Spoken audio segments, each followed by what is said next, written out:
Hi, and welcome back to OTH Inside. I'm Amy Hotz, local film industry reporter with the Star News in Wilmington, North Carolina. And I'm Jeff Heideck. This week, we take a sneak peek at the 1940s episode of One Tree Hill, written by star Chad Michael Murray. Amy was out on set last week and met some fans out there, so let's take a look at what was going on and what the fans had to say. Last week we found One Tree Hill filming in the north side of downtown Wilmington at the corner of 4th and Campbell Streets. That area has been known for a long time for its old-fashioned look, dating back to the 1920s, 30s, and 40s. And it looked like the location manager for One Tree Hill felt like it would be the perfect place to film the episode that Chad Michael Murray wrote this year with his film noir theme. So a lot of guys are walking around in fedoras, suspenders, slacks, and button-up shirts, and there were a lot of old cars out there. A lot of guys walking down the street, it caught their eyes and made a lot of attention. They also put some neon lights on an old boxing center downtown to make it look like a cafe, so I don't know what's going on with there. It looks like there's going to be like an alternate universe where the modern One Tree Hill meets 1940s One Tree Hill, or what would be 1940s One Tree Hill. There were 6 cast members on set that day, and the one that we saw was Antoine Tanner, who was waving and gesturing toward the crowd, and there was a little bit of a crowd down there.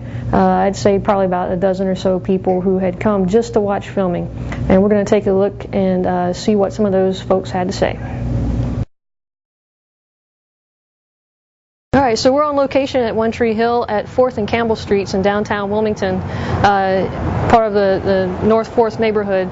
And what do you think about the whole film noir, 1930s, 1940s? It'll be interesting. I mean, I have to see how it fits into the plot, you know, and what happens. But it's looking cool. So I got to see some of the Karen's Cafe. It's all different looking and yeah, cool deal. All right. Well, thanks a lot for talking with us. I appreciate your time. No problem. So I'm here at 4th and Campbell Street with one of the residents who's getting to see some of the filming of One Tree Hill directly from the front porch of his house. What's your name, sir? Louis Green. So I saw you guys sitting down on the front porch earlier. Yeah. What kinds of things did you see, and what do you think about it? We were talking mostly about the old cars, especially the one that's in the scene that they're filming. Mm-hmm. How shiny it is, you know. It's doesn't even look old, does it? It sure doesn't, but it is.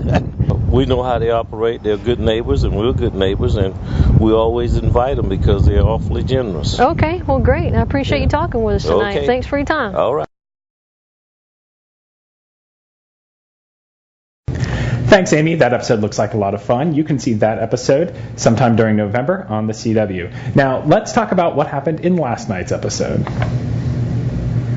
You know, I call Monday night's episode a filler episode. After all the angst and drama of the beginning of this season, we sort of hit the reset button and had a nice, small, quiet episode focusing on everyone's relationships. You know, Peyton and Lucas had their own version of the War of the Roses going on as she finally moved into his house, and there were some funny scenes in the master bedroom. And also, all the Scotts bonded together to kind of help young Jamie deal with a bully. And it was also some saying goodbye of a lot of the storylines that were at the beginning of the season. Mouth, who had gone to Omaha, came back. Jamie had one last final farewell to Quentin. And so it was nice to see everything sort of wrap up. Now, one of the things I did like is that we got to see Bethany Joy Gagliotti in the spotlight once again. She shared a duet with guest star Grace Potter on the streets of downtown Wilmington. You know, we were actually shooting when they were out on set a couple weeks ago filming that episode, and the fans there said they enjoyed watching that scene come together. You know, after all this time of Haley saying she wanted to get back to music, it's good that she's finally heading there. Now, there's going to be more drama in the weeks to come, and of course you can watch all of that action every Monday on the CW and get the scoop every week right here on OTH Inside. Thanks for coming.